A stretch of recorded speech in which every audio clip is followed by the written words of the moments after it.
एक आदमी था, उसकी शादी हुई और बीवी रुखसत हो के आई। जब बीवी आई तो बीवी के कमरा में पहली रात रहे गवा, रसगुल्ला उसगुल्ला लेके, आजकल वही लेने जाते, लेके गवा बड़े जोरदार सलाम मारी, अस्सलाम वालेकुम। बीवी ने जवाब दिया कि बैठा, तो बीवी ने पूछा कि कुछ पढ़े वढ़े हो? तो यू सड़बड़ान कहे हाय ला यू कौन नो बताएगा, आजकल के मेहरुए तो यू पूछते हैं बैंक बैलेंस कुछ है कि नहीं है, खेत वत है तुम्हारे नामे, मेहरुए पहली रात में यह सब पूछते हैं। लेकिन वो औरत कितनी अच्छी थी, उसने पहला सवाल किया, कहा कुछ पढ़े वढ़े हो? तो ये चुप, पढ़े रहे नहीं। तो चुप होगा तो बीवी फिर पूछे, सरे बताओ ना कुछ पढ़े वढ़े हो? तो गुस्सा आएगा, कैसे काहे घर में रहा हो कि इम्तिहान ले हो हमारे? तो कहीं नाही न पढ़े हो तो पढ़ लो, कहीं सब पढ़े जाए, 35 साल के हो गए हैं, अब पढ़े जाए कि कमाए कमाए तुमका खवाई। तब औरतिया ने कहा, सुनो, दिन में कमाई करो और रात रात मुझसे पढ़ लो। अल्हम्दुलिल्लाह मेरे माँ बाप ने कुरान पढ़ा के मुझे भेजा। तो कहे अच्छा तुमसे पढ़ी है, अगर गांव में कोई जानेगा कि फलनवा अपने मेहरुआ थे पढ़ते तो कितनी बड़ी बदनामी हुई। कहीं अरे तो पढ़े हो तुम, पढ़ेबे हम, न तुम बताओ न हम बतेबे तो कोई कैसे जाने। खैर पहली रात कोई सूरज से कटी गई, दूसरी रात फिर गवा तो फिर औरतिया कहते अरे पढ़ ले रे, अल्लाह के वास्ते पढ़ ले, इससे अच्छा मौका न पाई रे, पढ़ ले। तो कहते पीछे पड़ गई हो, पीछे पड़ी हो, पढ़ तो ले, लेकिन अगर कहूँ सखी सहेली में नाम ले लियो हमारा कि हमारा आदमी हमरे थी पढ़ते तो तुम्हारे को तुम रौखब न, बड़ा जाहिल है। और क्या कहे पढ़े ले न बताइए। तो पूछिस कौन किताब ले? तो कहीं जाओ बगदादी कायदा ले आओ। तो जब बगदादी कायदा सुनिस तब चौंका, कहीं बगदादी कायदा, इतना पैसा हमरे तिर कहाँ है रे कि हम पासपोर्ट बनवे थे, वीजा खरीदे थे, बगदादी कायदा ले। बड़ा चोंगा रहा, जाना रहा बगदादी कायदा बगदाद में भी कहा था। तो औरतिया कहे सुनो, ये नाम है बगदादी, ये सब कहूँ भी कहा था। कहीं अच्छा। सुबह हुई तो गवा किताब की दुकान पर, कहे भैया बगदादी कायदा है? कहीं हाँ है। तो दीस पैसा ले एक बात हाथ में लेके नहीं चला, बगदादी कायदा का घुमा के चोंगला बना के जेब में धरी कि कोई देख न ले तो पूछ ले कि कहाँ जाता। बहरहाल लेके आया, बीवी ने पढ़ाना शुरू किया। 35 साल का जवान था, बीवी ने पढ़ाना शुरू किया। एक ही हफ्ता में बगदादी कायदा उसका खत्म हो गया। जरा सीटी कम करो भैया। जब पहली किताब खत्म हुई तब वो अपनी बीवी से फिर कहा था कि अरे अब तो ये खत्म हो गया, अब तो कहीं जाए सन्नल कुरान ले आओ, या सन्नल कुरान लेके आओ। तो बीवी ने उसे भी 2 हफ्ता में पढ़ा दिया। पूछी सब? तो कहीं जाओ कुरान शरीफ ले आओ। कुरान शरीफ लेके आया, बीवी ने पढ़ाना शुरू किया तो 2.5 महीना में उसने 25 पारा पढ़ा दिया। कह दो जरा सुभान अल्लाह।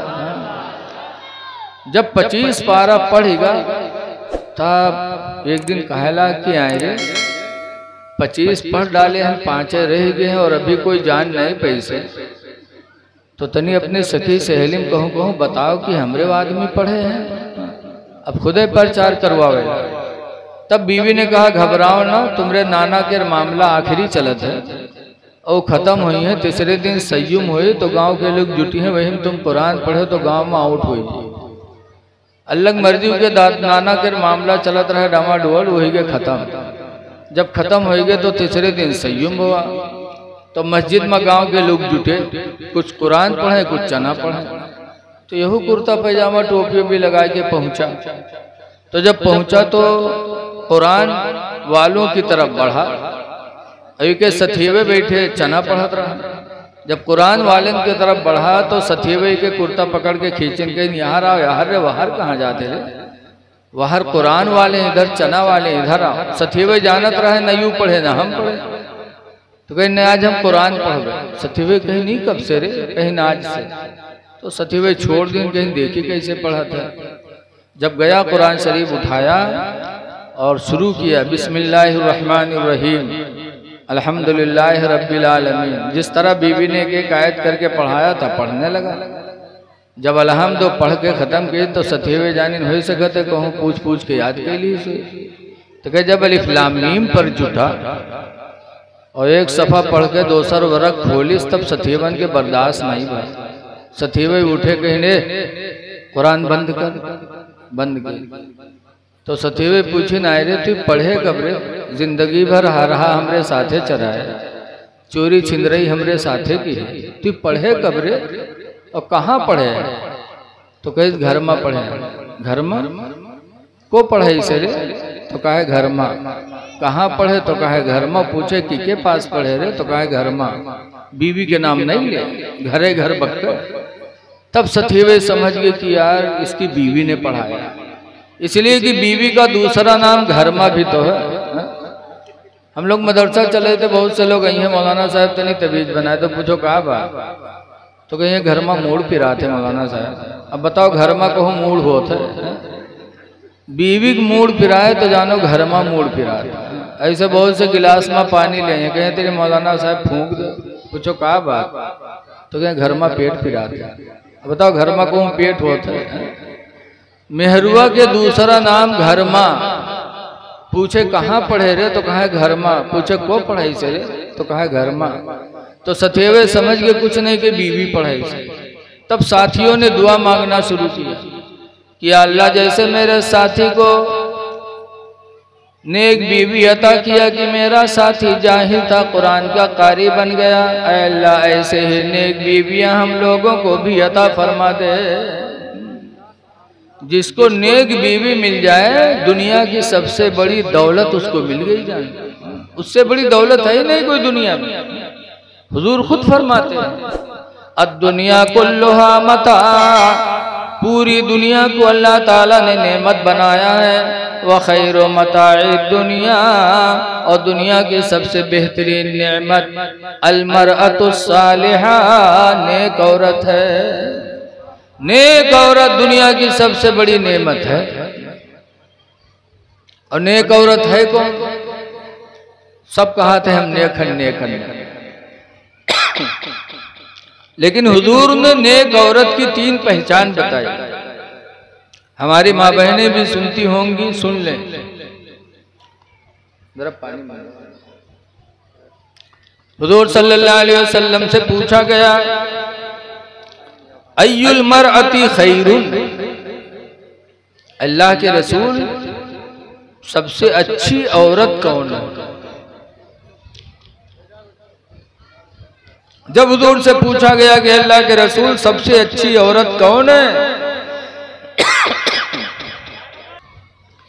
दुनिया की सबसे बेहतरीन नेमत औरत, नेक औरत कौन है? नेक औरत हुजूर से पूछा गया अय्युल मरअत खैरुन, अल्लाह के रसूल कौन औरत सबसे नेक है, बेहतर है? तो हुजूर ने 3 सिफत बताई। ए बच्चे दूर दूर हो जाओ, तुम लोग दूर दूर हो। 3 पहचान बताई। नंबर 1 पर हुजूर ने फरमाया नेक औरत की पहचान। हुजूर ने फरमाया इज़ा नज़रा इलैहा, जब उसका मर्द बाहर से आए उसको देखे, फसर्रत हो, तो औरत अपने शौहर को खुश कर दे। पहली पहचान कि बाहर से मर्द आवे और जैसे अपने मेहरुआ पर एक निगाह डाले बौके दिल हरा भरा हो जाए, तो ऐसी औरत नेक औरत। ये पहली पहचान। दूसरी पहचान हुजूर ने फरमाया वइज़ा अमरहा फातातुहु, दूसरी पहचान यह है कि उसका मर्द जब किसी काम का हुक्म दे तो फौरन वो औरत उसकी फर्मा बरदारी कर ले, यानी फौरन वो काम औरत करे। ये दूसरी पहचान। और तीसरी पहचान हुजूर ने फरमाया वइज़ा गाबा अन्हा, और जब उसका मर्द उससे गायब हो जाए, रोजी कमाने के लिए चला जाए, फ़अहसन फरजहा, तो अपने शर्मगाह की वो हिफाजत करे। यानी घर में रहे, इधर उधर ताल्लुकात ना पैदा करे, अपने शर्मगाह की हिफाजत करे, ज़िना से बच जाए, तो 3 काम जिस औरत के अंदर हो, औरत सबसे अच्छी। इसलिए हमारी माँ बहनों को इन चीजों की तरफ तवज्जो करनी चाहिए। तो माशाअल्लाह कुरान नहीं पढ़ा था लेकिन बीवी नेक मिल गई तो कुरान का कारी बन गई। फिर एक दिन उसकी बीवी ने कहा था, मेरे प्यारे शौहर, मेरी एक आरजू है। कहा क्या? कहा मेरी ख्वाहिश है कि तुम नमाज पढ़ो। तो गुस्सा हो गया। कहा अच्छा, उंगली पकड़े हो तो पखौरा पकड़े कोशिश करे लगी हो, कुरान पढ़ा पाए तो नमाज पर नंबर लगा दियो डैनी। तो कहते नहीं है मेरे प्यारे शौहर, अल्लाह ने 5 वक्त की नमाज फर्ज की है, 1 वक्त की नमाज मेरे कहने से पढ़ लो। नमाज फजर पढ़ो। नमाज फजर जब पढ़ोगे तो कुरान की तिलावत भी हो जाएगी और नमाज फजर की बरकत से अल्लाह ताला तुम्हारे चेहरे को मुनव्वर कर देगा। हदीस पाक में मन तरका सलातल फजरी, जिसने नमाज फजर को छोड़ा, फलैसा फी वजही नूर, तो उसके चेहरे पे नूर न होगा। नमाज फजर छोड़ने वाले का चेहरा कभी मुनव्वर नहीं होगा। आजकल जो तलाकें ज्यादा होती हैं उसकी वजह यही है कि न बीवी नमाज पढ़ती न मर्द नमाज पढ़ता। अल्लाह की तरफ से नूरानियत दोनों के चेहरे पे नहीं, इसीलिए तू मैं लगी रहती है और एक दिन वो भी आ जाता है कि दोनों में जुदाई हो जाती है। नमाज फजर पढ़ो, नमाज फजर की बरकत से अल्लाह चेहरा मुनव्वर फरमाएगा। याद रखो, दुनिया की कोई मार्केट का सामान चेहरे को खूबसूरत नहीं बना सकता, वरना अगर यही होता तो कोई मालदार आदमी बदसूरत नहीं होता। जितने मालदार हैं सब खूबसूरत होते, लेकिन ये खूबसूरती मिन जानिबे इलाही हुआ करती है। बीवी ने समझा दिया, शौहर नमाज फजर पढ़ने लगा और नमाज फजर पढ़ते पढ़ते अल्लाह ताला की वो मर्जी हुई कि बुराइयों से बच गया, 5 वक्त का नमाजी हो गया। तो इसलिए लोगों, कुरान की तिलावत करने के लिए मेरे नबी आए थे। कुरान पढ़ा करो। आज अफसोस है कि हमारे घर कुरान की तिलावत के लिए तरस रहे हैं। गली कूचों में गुजर जाओ तो गानों की तो आवाज आती है, लेकिन तिलावत कुरान की आवाज मुसलमान के घर से नहीं आती। अल्लाह के नबी सल्लल्लाहु अलैहि वसल्लम फरमाते हैं, कुन्तु बुइस्तु फीकुम मुअल्लिमा, मुझे तो तुम्हारे बीच में मुअल्लिम बना के भेजा गया है, दीन सिखाने वाला बना के भेजा गया है। इसलिए आप हजरात से गुजारिश है, कुरान की तालीम हासिल करो, अपने बच्चों को कुरान पढ़वाओ, इसलिए कि बगैर कुरान के हम नमाज भी तो नहीं पढ़ सकते, नमाज हमारी अदा नहीं होगी। और मुसलमान के लिए सबसे बुनियादी चीज है ईमान लाने के बाद नमाज।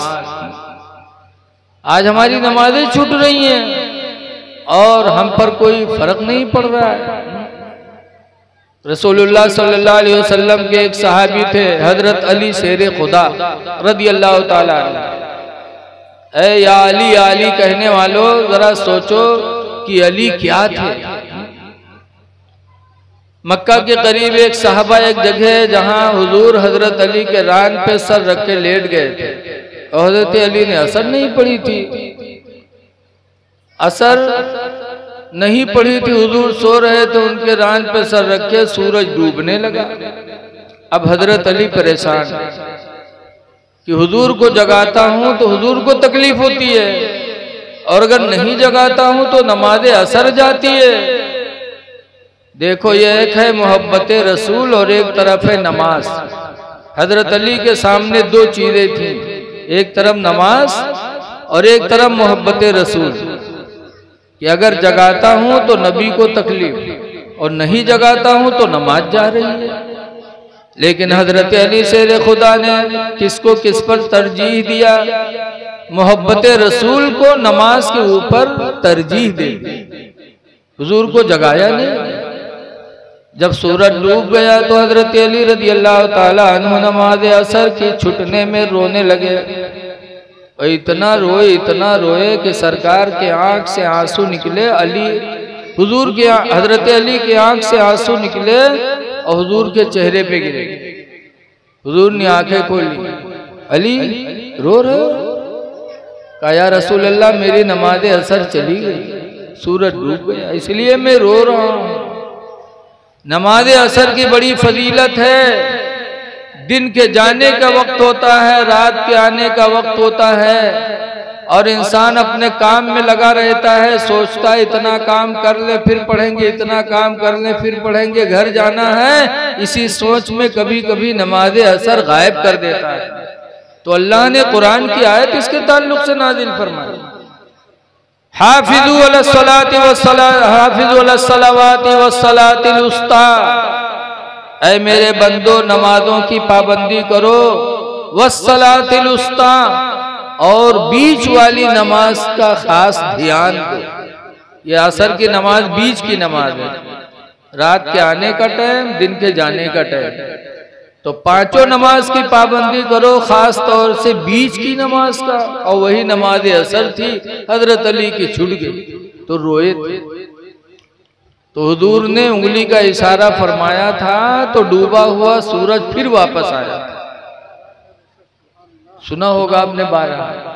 हुजूर ने उंगली का इशारा किया तो डूबा हुआ सूरज फिर आया, उतनी दूर पे जाके रुका जहां से नमाज असर का वक्त शुरू होता है। हजरत अली ने नमाज असर पढ़ी। ऐ या अली करने वालों, या हसन या हुसैन कहने वालों, मुहर्रम के महीनों में जरा सोचो कि अली हमसे राजी है कि नहीं राजी है। एक नमाज असर छुट्टी थी जिंदगी में हजरत अली की तो रोए थे, और आज हम अली के मानने वाले पांचों वक्त की नमाज छोड़े बैठे हैं, फिर अली क्या हमसे खुश हो सकते हैं? या अली कहने का हक जब भी होगा जब हम उनके किरदार को जिंदा करें। हजरत अली रोए थे, आपको भी रोना चाहिए जब नमाज छूटे। लेकिन आज हम में नमाज का एहसास नहीं है। हाय अफसोस, हमारी नमाज जा रही है और आज हम आशिके रसूल बने बैठे कि हम नबी के आशिक हैं।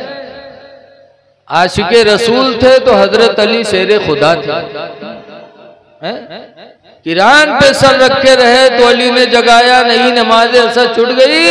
आशिके रसूल तो अली थे, फिर भी नमाज के छूटने पर रोए थे। और आप कैसे आशिके रसूल हो कि आपकी नमाज एक नहीं सारी नमाजें जा रही हैं और आपको रोना छोड़ दो, आपको एहसास तक नहीं है। ऐ लोगों, नमाजों की पाबंदी करो। नमाज पढ़ोगे तो इंशाअल्लाह ताला दुनिया में भी इज्जत मिलेगी, आखिरत में भी इज्जत मिलेगी।